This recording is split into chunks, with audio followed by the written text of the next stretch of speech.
राजनीति शास्त्र पाठ संख्या 2 हम लोगों ने पढ़ना शुरू किया था, जिसका नाम था एक दलीय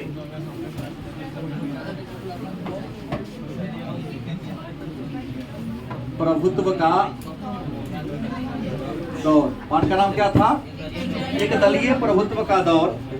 इस पाठ में हम लोगों ने थोड़ा बात चर्चा किया था कि संसार में शासन के रूप कितने हैं, इस बातों पर हमने चर्चा किया था। आज हम लोग ये जानेंगे और इसके बाद हम लोगों ने लोकतंत्र और उसके बारे में कुछ चर्चा किया था। और हमने कहा था कि संसार में वर्तमान समय में शासन का जो सबसे फेमस और लोकप्रिय रूप है उसका नाम क्या है? लोकतंत्र। और लोकतंत्र का परिभाषा हमने दिया कि जब जनता के द्वारा चुने गए प्रतिनिधि जनता के ऊपर क्या करती है? शासन करती है, तो उसे क्या कहते हैं? लोकतंत्र का क्या कहते हैं? जनता के द्वारा चुना गया प्रतिनिधि जब जनता पर क्या करता हो? राज करता हो या शासन करता हो, तो उसे क्या कहते हैं? मतलब लोकतंत्र में जनता अपने प्रतिनिधि को किस तरीका से चुनती है? चुनाव के द्वारा। कौन तरीका से? तो चुनाव इस अंग्रेजी में इलेक्शन कहते हैं, जो अभी इस बार 2024 में लोकसभा का चुनाव होने वाला भी है। तो मन में प्रश्न होगा नहीं, ये इलेक्शन क्या है, ये चुनाव क्या है? चुनाव क्या है या इलेक्शन क्या है? बड़ी आसान सा बात है कि चुनाव एक प्रक्रिया है। चुनाव क्या है? इसके द्वारा हम सब अपने प्रतिनिधि को चुनते हैं। चुनाव क्या है? एक प्रक्रिया है जिस प्रक्रिया के द्वारा हम या आप अपने प्रतिनिधि को क्या करते हैं? जनता के द्वारा अपने प्रतिनिधि को चयन करने की या चुनने की प्रक्रिया को हम कहते हैं चुनाव। के दो रूप हैं, प्रत्यक्ष चुनाव एक चुनाव। तो सामान्यतः प्रत्यक्ष या हम डायरेक्ट चुन लिए अपने प्रतिनिधि को तो प्रत्यक्ष, लेकिन हम जिसको वोट देने वाला हम जान रहे हैं, बार बार ये नहीं जाना कि हमने किसको दिया, ये हो गया अप्रत्यक्ष। लेकिन समय के आधार पर चुनाव के 3 प्रकार का मैं उल्लेख आपके सामने करूंगा, चर्चा करूंगा। पहला होगा आम चुनाव। पहला क्या होगा? आम चुनाव होगा। दूसरा होगा मध्यावधि चुनाव। तीसरा क्या होगा? उपचुनाव। राजनीति है तो आएगा अपने। हमने कहा कि समय के आधार पर या प्रक्रिया के आधार पर निर्वाचन या चुनाव के कितने रूप हैं? 3 रूप हैं। पहला क्या है? आम चुनाव। पहला क्या है? मन में एक प्रश्न होगा कि आम चुनाव क्या है या आम चुनाव किसे कहते हैं? तो 5 वर्षों पर जो चुनाव होता है, कितने वर्षों पर? 5 वर्षों पर होने वाले चुनाव को क्या कहते हैं? आम चुनाव के नाम से जानते हैं। और आपको बता दूं कि भारत में पहला आम चुनाव 1952 में, दूसरा 1957 में, तीसरा 1900। ऐसा ही क्रम का चलते रहा। गलत कि सही? तो जो चुनाव कितने वर्षों पर होता है? और चुनाव एक प्रक्रिया है जिस प्रक्रिया के द्वारा हम लोग अपने प्रतिनिधि को चुनते हैं। दूसरा क्या? मध्यावधि। मध्य माने होता है बीच, अवधि माने समय। मध्य माने क्या होता है? बीच। अवधि माने क्या होता है? समय। तुम सक्रिय होकर सुनो, आने जाने से कोनो फायदा होने वाला नहीं। अभी इसके भैया पर कुछ जवाब नहीं दिया, अभी आरोप लगा पूछताछ होता नहीं, जबकि आपके सामने जो पूछ रहे थे गवाह दिवाया हूँ। फिर कहता कुछ दिन रंजन भाई जी पूछे और उसके बाद कहाँ होता, तो उसके बाद इगरे गाँव वाला सुनता है। हाँ, ठहरा करा के कोई सही बात बोला तो ईगो पर ले लेता है। और दूसरा कसका के ना कर दे ले छो नहीं तो वहाँ कुछ क्या नजर आता है, पीछे से दिखाई देता है। कोई से मालूम है इस बार जितना टैक्स डैमेज हो इतना कभी नहीं होता, क्योंकि ये सिद्ध करता है आपका 10 क्लास का डिसिप्लिन। क्योंकि उसने जैसा सिखाया वैसा के करिएगा ना, बुरा नहीं मानिएगा, जो सही है वही बोला। हमने कहा मध्यावधि। मध्य माने बीच होता है, अवधि माने समय। मध्य के अवधि में या बीच के समय में, अगर इस तो ऊपर बैठिएगा आप लोग कोई दिक्कत नहीं है। मध्य के अवधि में या बीच के अवधि में जो चुनाव होता है उसे कहते हैं। अब सवाल हो गया कि मध्यावधि चुनाव कब होता है? मध्यावधि चुनाव कोई टाइम नहीं है कि 2 वर्ष पर होगा कि 4 वर्ष पर होगा कि 1 वर्ष पर होगा। मतलब सरकार बनी और सरकार का गठन 5 वर्षों के लिए होता है। सरकार का गठन कई वर्षों के लिए होता है? किसी कारण से सरकार गिर गई, क्यों गिरी प्रश्न नहीं है क्या? किसी कारण से सरकार क्या हो गई, गिर गई। सरकार बनी, किसी कारण से सरकार क्या हो गई, गिर गई। पीछे में 1.5 साल चलने के बाद, 2.5 साल चलने के बाद सरकार क्या हो गई, गिर गई। अब जब तक नया सरकार नहीं बनेगी तो शासन चलेगा क्या ना। सरकार का गठन हुआ 1.5-2 वर्षों के बाद, 4.5 वर्ष पर होगा तो नहीं होगा क्या, 4 वर्ष पर होगा तो नहीं होगा, 8-9 महीना अगर पहले गिरेगी तो नहीं होगा। उनका टेम्पररी अस्थायी प्रधानमंत्री ही काम कर लेगा। तो प्रश्न है कि सरकार का गठन 5 वर्षों के लिए होता है। अगर मान लो बीच में ही सरकार किसी कारण से क्या हो जाती है, गिर जाती है, तो संपूर्ण सीट के लिए क्या होगा, चुनाव होगा। उस चुनाव को क्या कहोगे, याद रखो कि मध्यावधि चुनाव शेष समय के लिए होता है। मान लिया सरकार का गठन हुआ 1952 में और सरकार का कार्यकाल 5 साल जोड़ तो कितना होगा, 57 हो गया ना। तो मान लो सरकार गिर गया 1953 में, कब गिर गया, मैंने कैसे साल पहले, 52, 5, 57, 53 में गिरा, 4 साल पहले सरकार गिर गया। तो अगला जो 53 में चुनाव होगा वो कब तक चलेगा, ये ना कि 58 तक चलेगा, क्योंकि सरकार का कार्यकाल 5 वर्ष होगा। तो नहीं, जो बचे हुए अवधि तक चलेगा। गलत है। दूसरा कौन है, उपचुनाव। क्या है, उपचुनाव क्या है, तो मान लिया चुनाव हुआ, कोई प्रत्याशी किसी कारण से या तो इस्तीफा दे दिया अपने पद से, अपने पद से क्या दे दिया, इस्तीफा माने त्याग पत्र दे दिया, या मर गया। हो सकता है ना, जीवन मृत्यु अपने हाथ में तो है नहीं। या तो प्रत्याशी की क्या हो गई, मृत्यु हो गई, या प्रत्याशी ने मतलब उम्मीदवार ने क्या दे दिया, इस्तीफा दे दिया। तब प्रत्याशी के मृत्यु होने की स्थिति में या उम्मीदवार के इस्तीफा देने की स्थिति में, जहां जहां का इस्तीफा देगा वही सब नहीं होगा। जिन जिन सीटों के उम्मीदवार या तो मर गए हो या इस्तीफा दे दिए हो, उन सीटों के लिए चुनाव होता है। उस चुनाव को हम कहते हैं, इस 100 सीट पर उसी सीट का होता है, हाँ, सीट खाली होता है किसी कारण से, मृत्यु या त्याग पत्र की स्थिति में। अब हम भारत की बात करते हैं, तो भारत में पहला आम चुनाव 1952 में हुआ था। कब हुआ था, और भारत में चुनाव कराने वाले पदाधिकारी का नाम है निर्वाचन आयोग।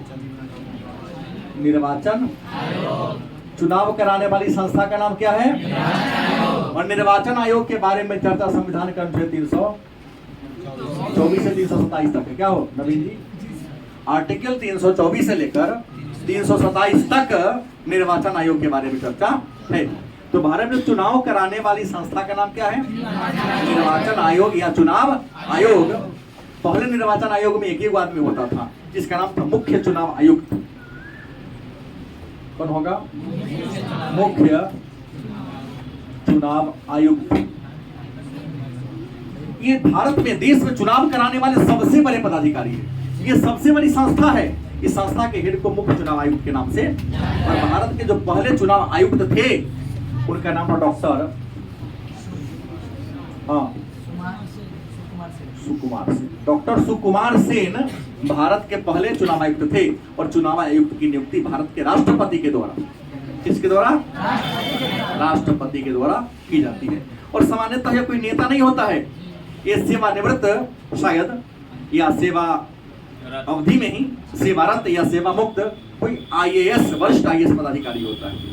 गलत है सही, हम मैक्सिमम को देखा हूं। देखो ये मेरा बात सही नहीं हो सकता है, लेकिन अधिकांशतः की बात मैं आपको बताया हूं। कोई अनुभवी अन्य भी हो सकता है, कोई क्या बोलते हैं न्यायाधीश भी हो सकते हैं जो सेवा मुक्त हो गए हों, लेकिन मैक्सिमम बार देखा गया है कि वह IAS अधिकारी, चूंकि यहाँ बहुत पेचीदा बात होता है। तो मुख्य चुनाव आयुक्त डॉक्टर सुकुमार सेन थे। इनकी नियुक्ति राष्ट्रपति के द्वारा 5 वर्षों के लिए किया जाता है। और वर्तमान वाले का नाम आप बताइए, राजीव कुमार। कौन है, 25वें राजीव। अभी की जो निर्वाचन आयुक्त है उसका नाम क्या है, राजीव कुमार। याद रखिएगा, पहला और अंतिम ये दोनों में से वो हमेशा आने की संभावना होती है। और भारत में निर्वाचन आयोग का गठन 25 जनवरी 1950 को किया, और 26 जनवरी से काम करना भी क्या कर दिया, शुरू कर दिया। इसका काम क्या है, तो निर्वाचन क्षेत्र का परिसीमन करना, चुनाव के तारीख की घोषणा करना, राजनीतिक दलों को राजनीतिक मान्यता प्रदान करना, उनके लिए क्या करना, चुनाव चिन्ह प्रदान करना, मतदाता सूची प्रदान करना, मतलब वोटर लिस्ट बनाना, ये सब उसी का काम है। अभी देश का सबसे बड़ा अगर ताकतवर आदमी कोई है तो यही है, राजीव कुमार। क्यों? अभी भारत में सबसे बड़ा कोई है, राष्ट्रपति छोड़ दिया जाए, प्रशासनिक पदाधिकारी भी यही है, जो चाहता है वही होगा विदेश। पूरा एकरे हाथ में, आचार संहिता लागू है, एकरे हाथ में सब कुछ। डीएम पीएम कुछ नहीं चलता जब तक चुनाव की प्रक्रिया चल रही।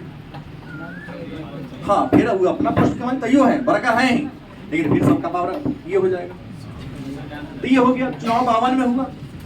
और मालूम है जब पहली बार 1952 में चुनाव हुआ था तो 1952 में लगभग भारत में 17 करोड़ मतदाता थे। कितने? मतदाता का मतलब मत देने वाला, वोट देने वाला। मतदाता मतलब वोटर कहते हैं। और इस समय वोट देने का उम्र था 21 साल। कितना था? अब कितना हो गया है? इसके लिए संविधान में संशोधन किया गया, 61वां संविधान संशोधन 1989 में किया गया, जब वोट देने का उम्र 21 साल से घटाकर। तो भारत में, राजीव गांधी, भारत में पहली बार आप चुनाव 1900 इस समय कितने मतदाता ने हिस्सा लिया था? और आपको पता है कि 90,000 मतदान केंद्र बने थे। मतदान केंद्र जहां पर वोट गिराया जाता है, जो स्कूल में, चाहे जो मंदिर में, चाहे जो मस्जिद में, चाहे जो पंचायत भवन में, वोट डालने के लिए, जिसको आप लोग अंग्रेजी में बूथ कहते हैं, उसी को हिंदी में लिखे मतदान केंद्र कितना थे? 90,000। कितना था? 90,000 मतदान केंद्र बने थे। और लगभग 62 करोड़ के कितना है बूथ बना था? 2,24,000। 2,24,000 क्या बना था? मत बूथ। यहाँ मतदान के लिए इतना जगह पर चुनाव हुआ था। हम मत बूथ का मतलब एगो में 3 को बूथ होता है, डिब्बा रखने वाला। एगो हो सकता है कि महिला के लिए अलग हो, पुरुष के लिए ऐसा हो सकता है, चाहे फलानमा टोला के लिए, फलानमा टोला के लिए, जो भी हो, अलग अलग बातें हैं। चाहे सीरियल नंबर इतना से लेकर इतना तक ये पर गिराएगा, सीरियल नंबर इतना से लेकर इतना तक गिराएगा, ऐसा होता है ना। तो बूथ कितना था? 2,40,000। और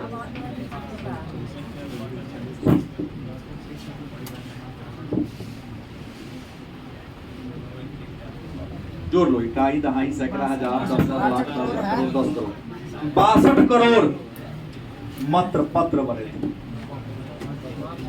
जिसको आप लोग कहते हैं बैलेट पेपर। पहले ईवीएम मशीन नहीं था, आज चुनाव हो रहा है ईवीएम मशीन पर, इलेक्ट्रॉनिक वोटिंग मशीन। 90 के दशक में आया था। पहले कागज का टुकड़ा हुआ करता था, हर पार्टी का नाम कागज का एक टुकड़ा हुआ करता था ऐसा। इसमें ऐसे होता था हर पार्टी का नाम और उसका चुनाव चिन्ह, नाम और चुनाव चिन्ह। जिसको आपको वोट देना है, जिस व्यक्ति का आपको क्या करना, वोट देना है, वो अपना नाम के सामने मोहर को लेकर इसे स्वास्तिक का चिन्ह होता था, मोहर मार दो और फिर उसको ऐसे फोल्ड करो। एकदम ऐसे ही करता कि एक मोहर एकरे पर लागे, अगर एकरा पर एकरा लागे तो फोकस हो गया, खराब हो गया। ऐसे फोल्ड किया और पुनः ऐसे ऐसे करके मुड़ के बक्सा में गिरा दो। बक्सा को बैलेट बॉक्स कहा जाता था।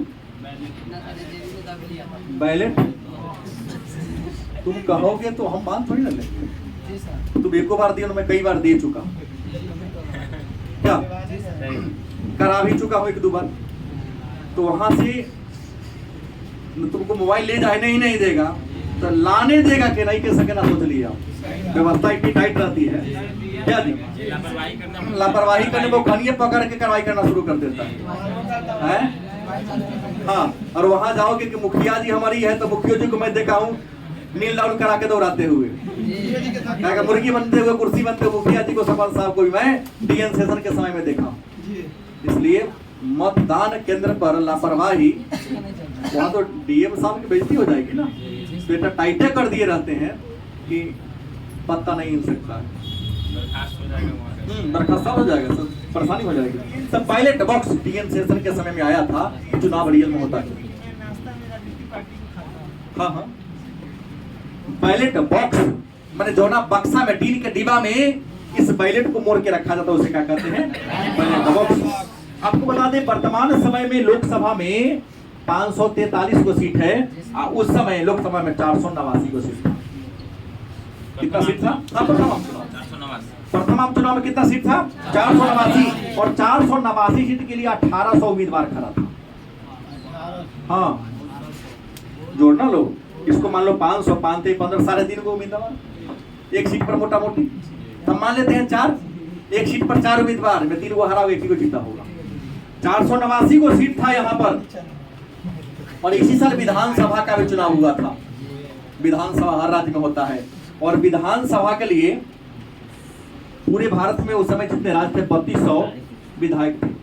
आज तो लगभग 4200 के आसपास भारत में विधायक है। उस समय 3200 विधायक थे, और 3200 सीट के लिए विधायक के लिए 15,000 लोगों ने मैदान में अपने आप को क्या किया था? उतारा था। हाँ, एक पर यहाँ भी 3। अब पूरा चुनाव कराने में उस समय लगभग कितना 90 लाख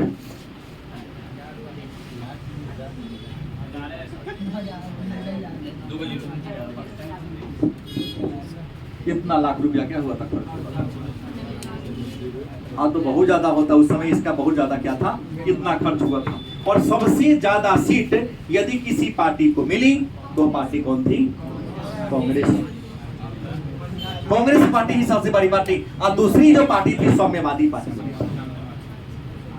पहले 3 आम चुनाव तक 1952, 1957, 1962 तीनों आम चुनाव में साम्यवादी पार्टी ही भारत की दूसरी सबसे बड़ी पार्टी रही। और इसी पार्टी ने पहली बार केरल में, कहा?